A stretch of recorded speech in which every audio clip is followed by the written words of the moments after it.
Hey y'all, welcome back to my channel. My name is Taryn and you are watching Sew in the City. I just wanted to thank you for being here with me today. And today I will be doing a quick video where I basically show you the new raised bed that my dad and I put together along our fence line. And I am just so excited about it because it turned out so very well. It was made a little bit different than our other raised beds, so I'm very excited to show you. But before we get into that, don't forget to like, comment, and subscribe, okay? Thank you. Wow, so can you take a look at this bed? It is just so well done. I'm truly in love with it. So, as you can see, this is, I don't know the actual measurements for how long and how wide it is, but we used this bed, well, we made this bed by using cinder blocks to act as, I guess, the barrier to go along the outside of the bed. And so there's 2 rows of cinder blocks, which is pretty good just for what we're planting in the bed. We didn't want the bed to be too low to the ground, because if that was the case, then we wouldn't be able to plant certain plants that have a deep root system. So yep, we did 2 rows of cinder blocks, and there's basically, I guess, 2 actual bed areas, you know. So there's a separation, and there's one bed, and there's one bed here.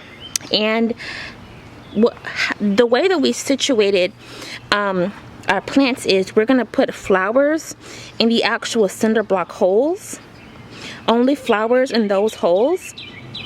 And then inside of the beds we put some herbs and some tomatoes, and it looks amazing. It looks absolutely amazing. And so as you can see, we already have everything planted. Well, I need to add a few things in the actual bed area, but for the most part, you know, everything's planted in here. And you can see there's lots of tomatoes.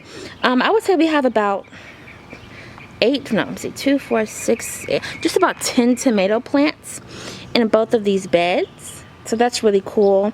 And these tomatoes were not grown from seed, but that's okay because I have lots of other tomatoes that were grown from seed, but these were purchased from a local nursery. And so what we have right here, in these holes, I have some sunflowers, and then this is, I think that's an echinacea, and I think that's a morning glory. And I went ahead and sowed a whole bunch of pollinator attracting seeds in the rest of these holes.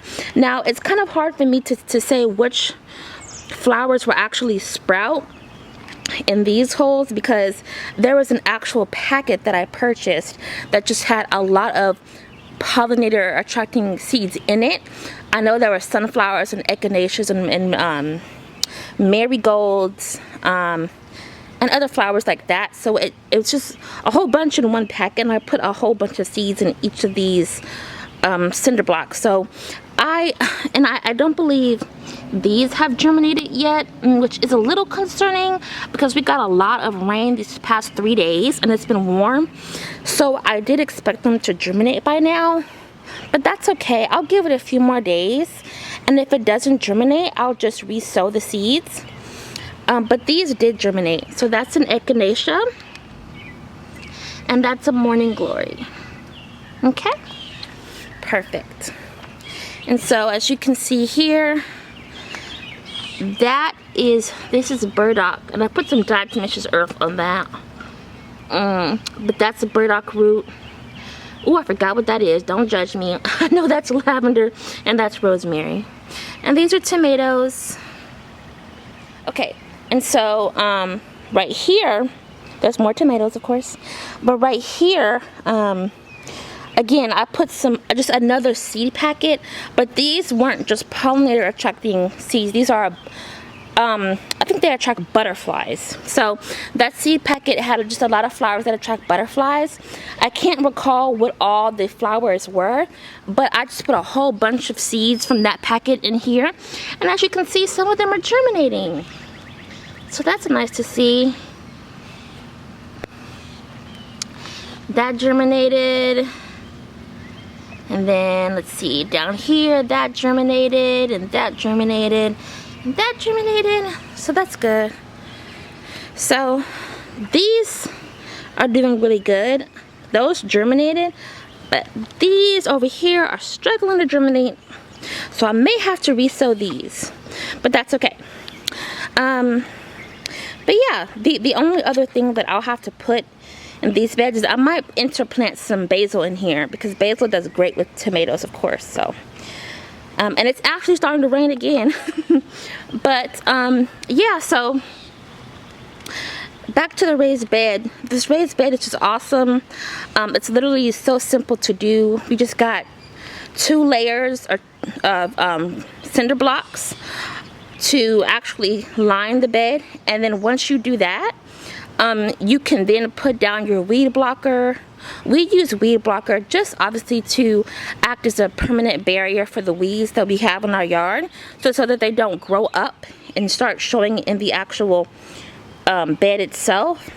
Once we put the weed blocker down, you can then put your raised bed soil. We love to use Kellogg's raised bed soil, and from there we just put in a layer of compost, a layer of worm castings, some cow manure, and we just mix that all together to have this, and it looks beautiful, and I'm very, very happy about it. So obviously the hardest part was getting these cinder blocks in our yard. They're very heavy. That was the hardest part. But once you get all the cinder blocks in place, then it's just it's awesome. So yep.